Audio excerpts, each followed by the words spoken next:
तो आज हम एक प्रैक्टिकल परफॉर्म करने वाले हैं और ये हमारा प्रैक्टिकल है वो किससे संबंधित है? सिंपल पेंडुलम से संबंधित है। तो आइए पहले उद्देश्य पढ़ते हैं कि हमारा उद्देश्य क्या है। तो देखिए ये हमारा प्रैक्टिकल, अगर आपकी कुछ जो आपको लैब में मिला तो हो सकता है उसमें सीक्वेंस 8वें नंबर की हो, लेकिन हमारा जो सीक्वेंस हमारी सीक्वेंस के अकॉर्डिंग आई थिंक ये 5वें नंबर का प्रैक्टिकल है। कौन से नंबर का है? हाँ। तो इसमें क्या है, उद्देश्य समझते हैं, ऑब्जेक्टिव समझते हैं, एम समझते हैं। तो सरल लोलक का उपयोग करके एल और टी स्क्वायर ग्राफ खींचना तथा इसके उपयोग द्वारा सेकंड लोलक की प्रभावकारी लंबाई ज्ञात करना। यहाँ पर ये थोड़ा सा बताइए, यहाँ पर एक अरेंजमेंट हमने बनाया है बेटा, यहाँ पर दिखाइए, यहाँ पर एक अरेंजमेंट बनाया है और इसको हम बोलते हैं सेकंड लोलक। क्या बोलते हैं इसको? या सिंपल पेंडुलम, सिंपल पेंडुलम। ठीक है, आगे बढ़ते हैं। देखो ये इसमें हमें क्या उपकरण की जरूरत है? तो हुक युक्त गोला, जैसा कि अभी बताया था, धागा की भी आपको वहां पर दिखाई दे रहा है। अभी हम रीडिंग निकालेंगे तब वो क्लियर होगा। विराम घड़ी, अगर हम विराम घड़ी की बात करें तो उधर बनाइए। विराम घड़ी की बात करें तो विराम घड़ी, अगर हमारे पास यहाँ पर विराम घड़ी ना हो तो हम कौन सी घड़ी यूज कर सकते हैं? सिंपल घड़ी भी यूज कर सकते हैं। किसी के पास है घड़ी? आपके हाथ में तो नहीं, वो विराम वाली, वो वाली डिजिटल वाली है किसी के पास? अदरवाइज ये सेकंड हम इसका भी यूज कर सकते हैं। लीजिए आप, ताकि टाइम काउंट करने में पड़ेगा। ठीक है, तो ये कॉन्सेप्ट है। और अभी हमने जैसे थ्योरी में पढ़ा है, किसी लोलक का आवर्तकाल का सूत्र क्या होता है? तो T बराबर 2 pi root L upon G, जहां पर L क्या है? प्रभावकारी लंबाई है, और G क्या है? गुरुत्वीय त्वरण है, और T क्या है? आवर्तकाल। इसके लिए हमें ये एक ऑब्जर्वेशन टेबल की जरूरत पड़ेगी, प्रेक्षण तालिका की जरूरत पड़ेगी, जिसमें देखिए क्या क्या है। पहला क्या है? क्रमांक। दूसरा क्या है? लोलक की लंबाई, मतलब हम लंबाई बदलेंगे।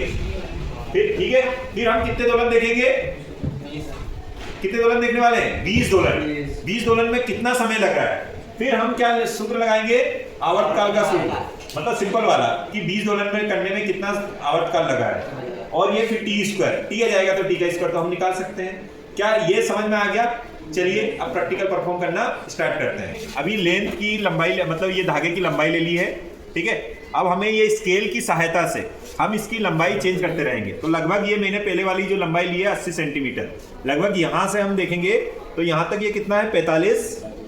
45 ये है। और यहां से यहां तक देखेंगे तो लगभग 30-35 के लगभग ये यहां तक होगा। मतलब 80 के लगभग हमने ये सेंटीमीटर में लेंथ ली है। पहली लेंथ हमारी 80 सेंटीमीटर होगी, फिर इस लेंथ को हम क्या करेंगे? बढ़ाएंगे, मतलब 100 सेंटीमीटर करेंगे, और तीसरी लेंथ हम कितना करेंगे? 120 करेंगे। तो पहले हम 80 सेंटीमीटर के लिए 20 दोलन करेंगे। कितने? 20 तो दोलन करते समय आपको टाइम देखना बेटा, कितना सेकंड लग रहा है ना, कितना मिनट और कितना सेकंड लग रहा है। तो यहां से इसको लाओ, आप इन लोग पकड़ो, यहां तक करो, ये वापस यहां आएगा, तब हम इसको क्या कहेंगे? 1 दोलन। करो start.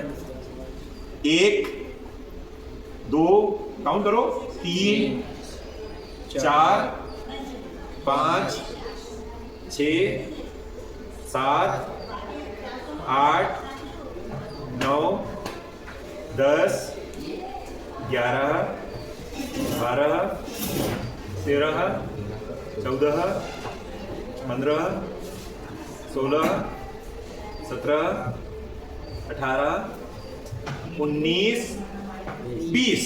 Stop. 36 second, only 36 second. Just wait, देखते हैं। तो जैसा कि बच्चों हमने कितने 20 दोलन देखे, 20 दोलन करने में समय कितना लगा हमें? 36 सेकेंड। अब यही की यही रीडिंग हम रिपीट करेंगे। कितनी लंबाई करेंगे हम?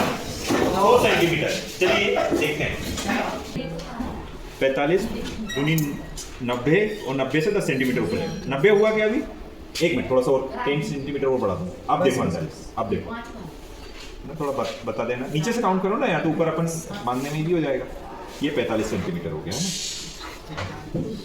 और मीटर इसको कवर कर लिया है।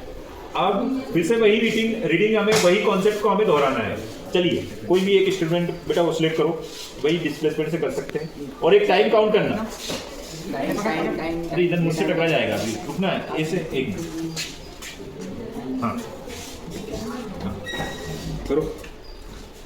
1 2 3 4 5 6 7 8 9 10 11 12 13 14 15 16 17 18 19 20 स्टॉप चले है ना।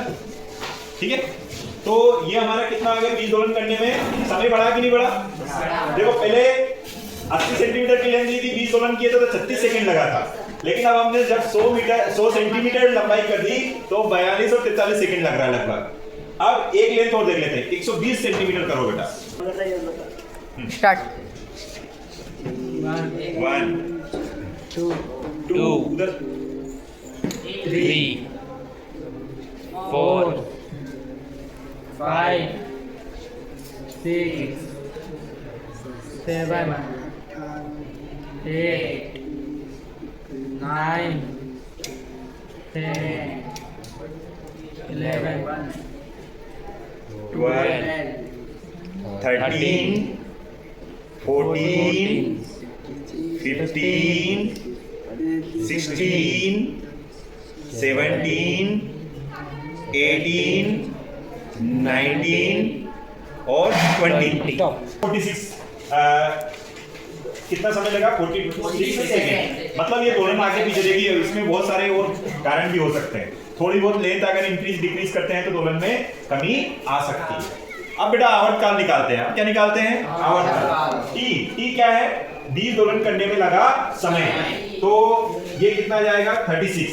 कितना हो जाएगा? 36 और 20 से भाग दे देंगे तो ये लगभग कितना जाएगा? 1 देखो 36 डिवाइडेड बाय 20 करके देखो 20 हो जाएगा, ये 36 हो जाएगा, 20 से कम 20 1 और ये 6 हो जाएगा, डेसिमल 0 160 आ रहा है ना, 160 आ रहा है, इसके 8 बार तो 1.8 कितना आ रहा है टाइम? आवर्तकाल कितना मिला बेटा? ये आप बता सकते हैं ये सूत्र कहां से बना? ये आवृत्ति वाले फॉर्मूले से बना। आवृत्ति होता है दोलनों की संख्या बटे समय अंतराल, है ना। लेकिन आवर्तकाल और आवृत्ति कैसे होते हैं? दोनों एक दूसरे के अपोजिट। तो आवर्तकाल किधर चला गया? ऊपर, और दोनों की संख्या किधर आ गया? नीचे। आया समझ में आपको? तो ये जैसे एक रीडिंग निकाली वैसे आप निकाल सकते हैं। आई होप ये एक्सपेरिमेंट आपको परफॉर्म करना आ गया होगा सभी को। Okay, thank you.